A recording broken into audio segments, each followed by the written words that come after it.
ma 4 questions mais dinaa ñëw si. mais ma 4 questions à Mamadou Ibra Kane. De 2021 à 2023. Quand on torturait et tuait les Sénégalais. Où était Mamadou Ibra Kane? benn ngoog. Deuxièmement, Mamadou Ibra Kane. Quand on parlait du financement de cette télévision. mu indi fi coow ba am na kii. ana Mamadou Ibra Kane il est devenu kii nu mu soxla muet. ñaar. Anna Mamadou Ibra Kane durant ces élections-là, comme il s'est dit un grand politicien au service du peuple, hein, il ne peut même pas avoir des parrainages yu ko yóbbu mu bokk élection présidentielle. Léegi Mamadou Ibra Kane je demande à Diomaye mu summi boobu Ousmane Sonko solo ko ji Mamadou Ibra Kane et on va voir. Je demande à Diomaye mu jox ko poste premier ministre. Il faut que ces gens-là se taisent. Ils n'ont pas osé parler quand les Sénégalais étaient fatigués. Quand nous, avec les Sénégalais, faisions tout pour sauver ce pays. Nous y sommes parvenus. Oui. Ils n'ont qu'à nous laisser travailler. Nous n'attendons pas les critiques. C'est nous qui nous critiquons nous-mêmes. Parce que nous avons une opposition. Nous nous critiquons sur nous. Si l'opposition avait parlé de l'administration, le Premier ministre dina ci wax. Si l'opposition parlait avec la justice, le Premier ministre dina ci wax. C'est nous qui ferons nos dénonciations comme on le faisait tous et c'est nous qui réglons le problème. Lui, ils n'ont qu'à s'écarter et rester dans leur coin, comme ils l'ont toujours fait, au moment où le Sénégalais était fatigué. C'est ces 4 questions que je lui pose.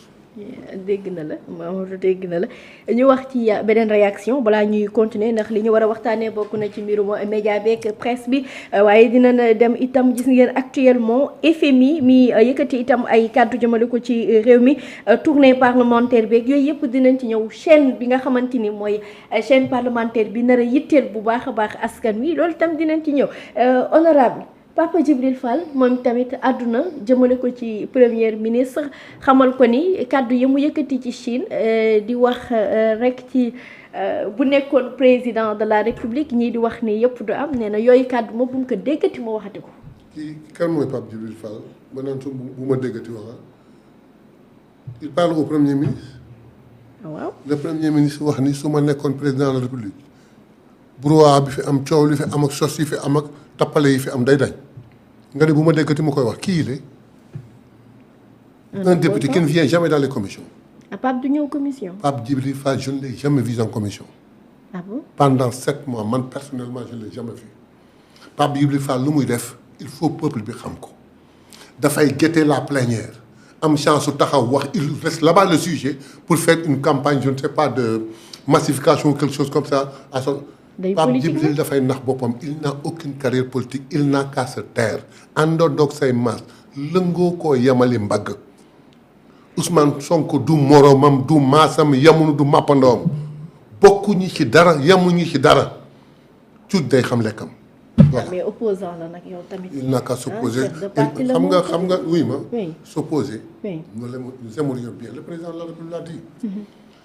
bu doon sagoom dafay une opposition très forte mais malheureusement mais qu'on le veuille ou non on n'en a pas lan lañ fi am excusez-moi nag seeni morom certains journalistes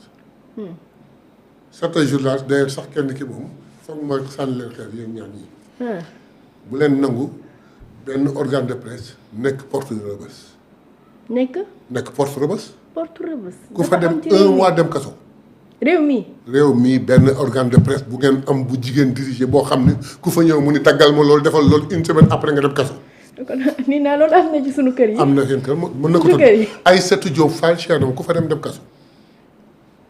te moom du dem de dana la dugal ba nga dem te doo dem pour revenir encore au sujet gis nga le problème qui se pose maa ko wax nous avons besoin d'une opposition. Je vous gêne xam pourquoi. Parce que non, on n'est pas gêné. Très bien. Honorable, on n'est pas du tout gêné. On va parler même de la presse. Très bien. Nak lay artu moom tamit mu tenir kii waaw. xam nga chance bu mu am. xam nga chance bu mu am. yow lu mu honorable waroo ree. xam nga chance ndax bu mu am. ndax chance bu mu am dafa am nijaay. waaw. su ma toogoon sama kër ma dégg mbaa ñu woo ma ni ma dégg nga sa wax. ma taal sama oto wax ba fay ni ko kaay dugal xëcc nopp waaw ni ko yow xam nga lu ma lay wax lii tey la am na mujj tey te bu mu amati c'est vrai man dina ko def yàlla nag musal na ko boo saa yu ko tegee toog dina fi wax kenn mosul jóge fii wax fi lu jar nit ñi àdduna bi tas. Pour revenir au sujet. Nous avons besoin d'une opposition forte. xam pourquoi une opposition forte ah nañ ko jël suñu exemple ñun. quand on s'opposait. Je prends un exemple banal les frères de Falémé ba fa affaire bi jaxasoo Ousmane Sonko est venu en conférence de presse yow Macky Sall les frères de Falémé lii ak lii ak lii boo ci duggee tas Sénégal Ousmane ngo waa ji daw mbaa ñu wax ni dañuy xam luy waaj a am ñu wax ko ñu daw mbaa ñu xool lu nu nekk ñu wax ko ñu jubbanti ko mbaa ñu xool loo xam ne am na pare ñu leen vous verrez les conséquences. Mais ay détails yu ndaw mais ñun nekk nañu opposant waa ji lu mu wax je vais réduire l'opposition à sa plus simple expression oui. au lieu toog fii di wax naan non bu ñu ko déggati mu wax loolu ah li mu wax ñoo xam lu mu wax ñun nous l'avons réduit à sa plus simple expression. ñu bàyyi ko ak police am. gendarmerie am xaalisam armeem dooleem ay décret yépp tànc ko ba fu mu mujjee dem discours oui je vous ai entendu je vous ai compris donc opposition bu mel noonu lay laaj. buy defar. buy critiquer buy xool buy discuter mais opposition boo xam ne ay détails kii li muy sol ñoo nuroo ay dàll bu ñuy dox dañuy àndandoo ah je ne sais pas jabar ji saak bi mu yor yére yi ñu sol ay 450 000 c'est ça une opposition. Sénégal qu'on le dise ou non amul opposition à part ñi nga xam ne. dañ leen di gis ñuy toog ci plateau yi di wax rek te xamuñ ci li ñuy wax dara. li ñuy wax na rëy rek problème mu am vue.